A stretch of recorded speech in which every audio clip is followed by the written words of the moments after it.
The Tigers add their prototypical cornerback in the transfer portal, and Missouri is beat down by Auburn. But does it really change the outlook for the Tigers? Let's talk about all that right now on Locked On Mizzou.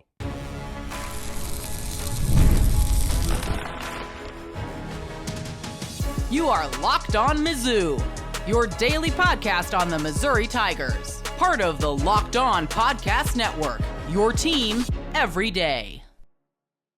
Hey, all you true sons and daughters. I'm John Miller, your Mizzou mafioso and the central scrutinizer of Missouri Tigers football and basketball. And truly, Ant-Man needs to avenge this game for the Tigers. Rally the Avengers, all that good stuff, because really, I think the next two home games for Missouri really are must win if the Tigers are going to make the NCAA tournament. But you know what? I do want to start with football because I think the Tigers got a really important piece in the transfer portal in Stephen Hall from Washington State.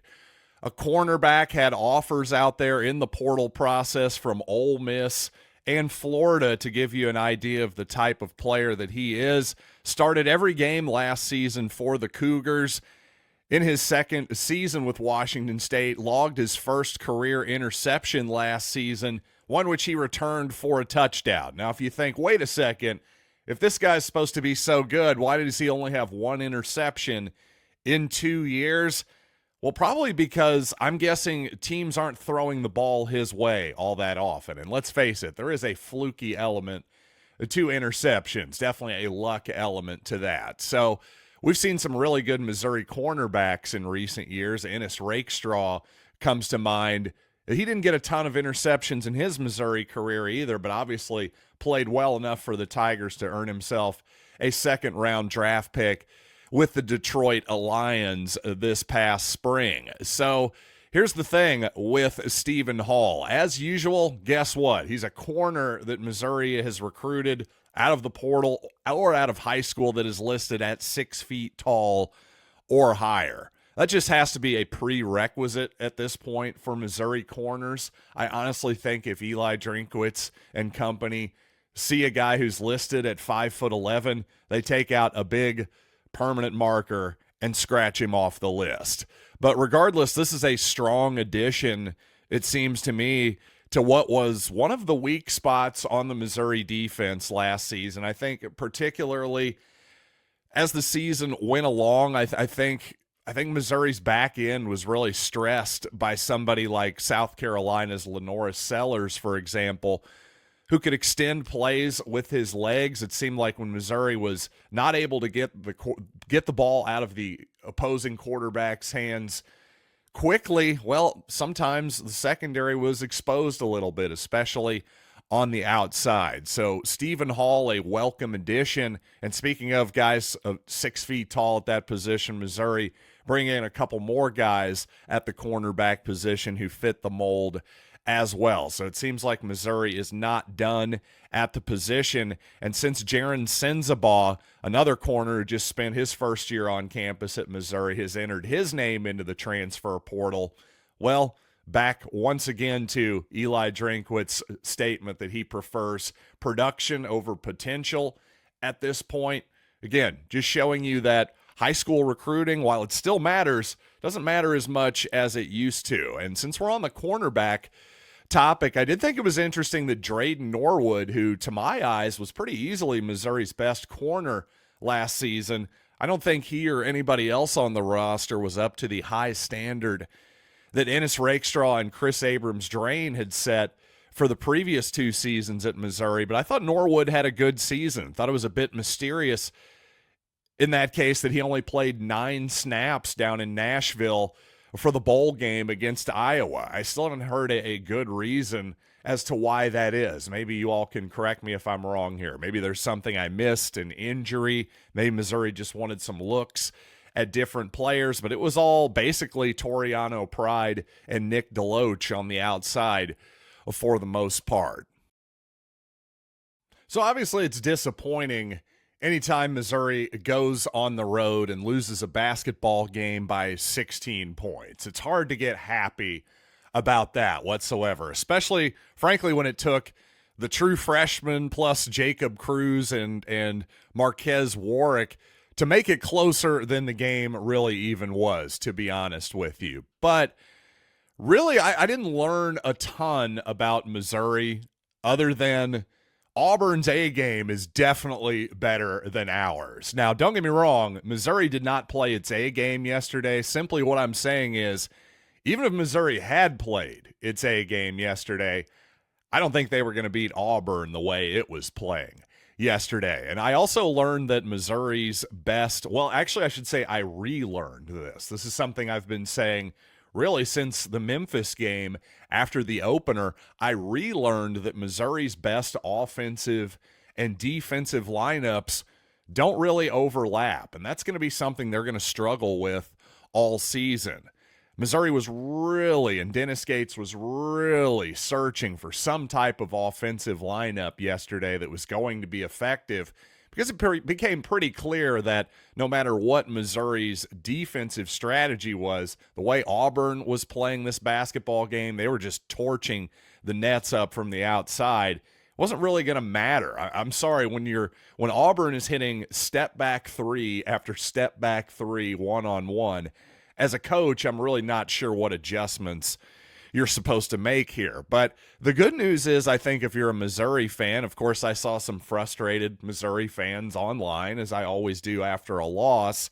But overall, I don't think this should really change anyone's expectations for the season. I think, if anything, it should maybe change your expectations for Auburn if you haven't been aware of as good as this team is. You know, I was aware that they were number one in KenPom coming in. I had a good discussion with Locked On Auburn Zach Blackerby about this squad. But, man, you really look at this team and watch them play. Their top 8 is 6 seniors and 2 true freshmen. 2 true freshmen who contributed well yesterday. But, man, 6 seniors among your top 8, that's something that's going to play well, especially with Johni Broome, the Johni Broome. I'll get it right eventually, but he's the player of the year favorite right now. Looked every bit of it yesterday, and Auburn's guards have a lot of size and skill too. That is a really impressive basketball team. So they're every bit of a national championship contender, but overall, I still think Missouri is basically a bubble team, a team that needs to probably win at least 7, if not 8 games in the SEC to make the tournament. And if they're going to do so, they've got to get Anthony Robinson going again. I think that's one of the biggest things for Missouri.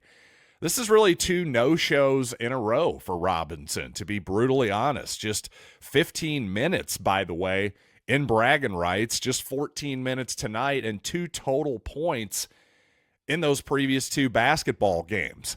By the way, throw in a illness-related sit-out between those 2 games, and I'm almost wondering, is that, whatever that illness is, has that been lingering? Is it still lingering? Because Robinson just hasn't looked like the same guy lately. Obviously, I hope he's okay, but then I have to ask myself, maybe I overrated his great game against Cal, for example, because otherwise, during this season in which Missouri hasn't played a ton of great competition, hey, I thought Robinson played well against Kansas, if maybe that wasn't his most impressive box score or anything. The problem, my worry with Robinson right now, and I want to see how this plays out over the next few games here and throughout the SEC season. How does he get his points if he's not getting to the free throw line? Because he's not a three-point shooter right now, and defensively, if you can sag off of him when he's beyond the three-point line and then body him up a little bit at the elbows where he likes to take some mid-range jump shots, well, then what else is there? If he's not able to then get to the free throw line consistently, that would be something I worry about a little bit. I'm wondering if maybe the rest of college basketball is adjusted to Robinson's great start here. Maybe it's just as simple as that he's not feeling well. Hopefully that's it, to be honest, and he gets over that quickly.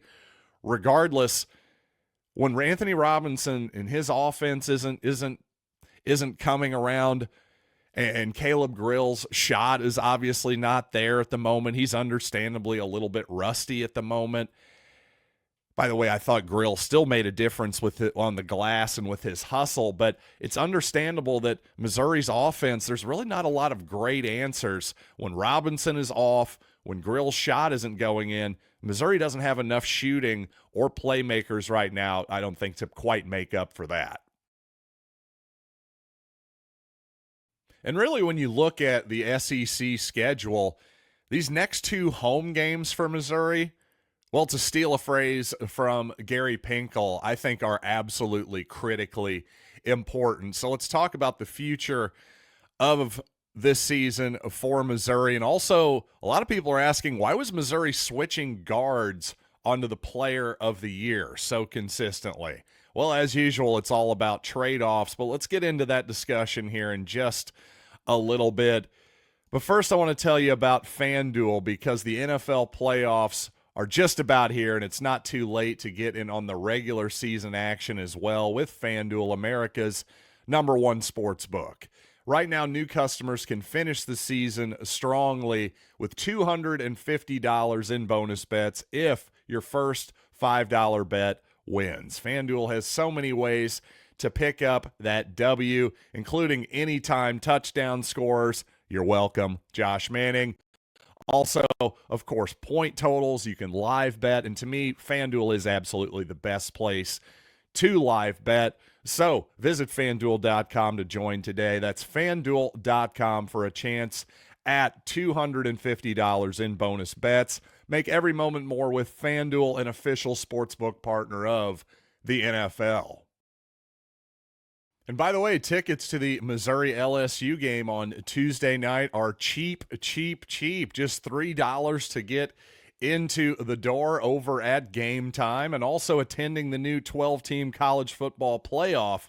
Well, that could be a heck of an experience. That could bring fans together like never before. And I remember the excitement of the past playoff games, and I also love this new format as well. Obviously looking forward to the Final Four of college football. And by the way, GameTime has a new feature called GameTime Picks. It makes it even easier to get tickets for events, filtering out all the fluff, only showing you the best deals without having to waste all your time scrolling. So take the guesswork out of buying tickets with GameTime. Download the GameTime app, create an account, and use code LOCKEDONCollege for $20 off your first purchase. Terms apply. Again, create an account and redeem code LOCKEDONCOLLEGE for $20 off. Download Game Time today. Last minute tickets, lowest price guaranteed. And how about that officiating yesterday down at Neville Arena, huh? I was expecting Auburn to get most of the calls, but man, that was particularly egregious at times. Don't get me wrong, the right team won that basketball game. No excuses here whatsoever. The point here is I called it Allen Fieldhouse officiating on X yesterday, which is mostly a reminder that every single good team with a good raucous crowd like that, they tend to get the whistle at home. No doubt about that. Not just Kansas, not just Duke, but even Auburn, and yes, Missouri at Mizzou Arena tends to get that whistle too. That's why winning home games is going to be so important for the Tigers this season. In fact, I'd go as far to say that these next two games are must-win for Missouri. LSU at home, Vanderbilt at home. Again, these are two games that are not going to be easy. You're talking about single digits. Victories here are a 5-point victory and a 3-point victory are the projections here over at Kenny Palm. Not exactly an easy one here. Either way you cut it. But then Missouri plays Florida at Florida, its next game, who just suffered its first loss. So to me, you're even if you win those two games, you're staring 2-2 right in the face. It's a tough schedule. It's going to be tough sledding all season for Missouri. That's my main point here, is to point out that, yeah, the Tigers got to hold serve at home. If they can do that for the most part, maybe drop one or two at home and steal a couple on the road, that's going to be more than enough to make the tournament. It's going to be that hard in the SEC this season. Now, since we're on this topic about how strong the SEC is in basketball this season, listener Charlie writes in. He says, "Hi, John. You're young, so it's more than understandable. But for all of us coots who were in school in the 80s and saw what the ACC and Big East was top to bottom in those days, well, it was mind-blowing. And the Big Eight was no slouch either.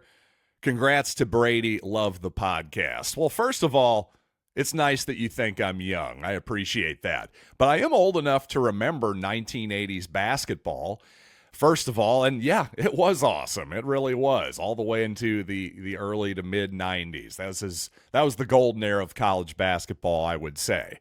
But as far as what is the best conference ever, I'm mostly passing along what others have said. I've watched every season of Missouri this season, but I can't say I've watched enough college basketball outside of the Tigers to have a strong opinion on this one way or the other. Also, it's mostly a statistical argument. It's about the sheer size of the conference. Firstly, starting in the late 1990s, the general public started getting a lot better access to advanced basketball statistics. So a lot of these comparisons start at that time. Also, secondly, the Big Eight, for example, which you brought up, which undeniably was incredible basketball to watch in that era. Well, obviously, it's only half the size of the current SEC. And there just simply aren't any bad SEC teams right now, despite there being 16 of them. So whether you buy those particular arguments or not, that's completely up to Charlie and everybody else in the audience. But regardless, the main point is the conventional wisdom says that the SEC is the toughest conference in America this season. So if the Tigers go simply 500, 9-9 in league play, they'll easily be in March Madness. So I'm really just trying to give context here for people. Whether you actually buy into the SEC being the best conference of all time or not, that's completely up to you, and not really an argument that not a hill I'm willing to die on whatsoever. I do know that this is going to be a heck of a tough schedule for Missouri. That I'm certain of. Oh, and one more little bow on this topic. I will point out that John Sunvold, who did the Missouri-Auburn game yesterday on color commentary for the SEC network, he said the SEC this season, he's never seen anything like it. And guess what? John Sunvold not only played college basketball in the 1980s, well, he won 8 conference championships as well, later made the NBA, and is now a commentator. So, yeah, I think John Sunvold might know something. So if he says he's never seen anything like it, well, I tend to take that opinion pretty seriously. And after a thumping down in Auburn, of course, a lot of criticisms of Dennis Gates came out. I really only have one of Dennis. In fact, I'm going to defend most of what Dennis Gates did yesterday, but I do think there's one thing that I'm going to continue to harp on. I've been harping on it, well, for most of this season. I'm going to continue to harp on it once again, and I'll do it right after these quick words.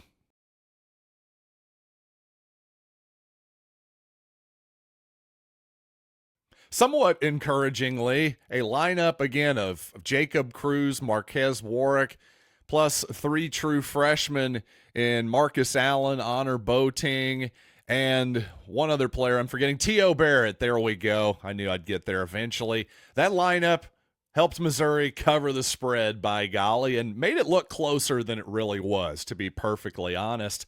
But I will say, Auburn did keep Johni Broome in with until about 3 minutes left in the ball game. Regardless, I liked that Dennis Gates used those final 10 minutes or so of the ball game for something productive, to see what a different lineup looked like, to get some true freshmen, some actual action on the road in a hostile environment like that. That had to be nothing but productive for I think, Boating in particular. I think Eli Drinkwitz could actually learn something from that, in my opinion. But regardless, I will say there's one thing that I think Dennis Gates needs to learn. And I've said it before, I'll say it again. Marques Warrick has just got to play more minutes, quite simply.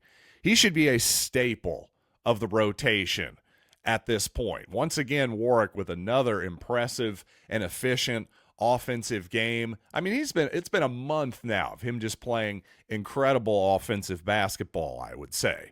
Again, he's got to be a staple.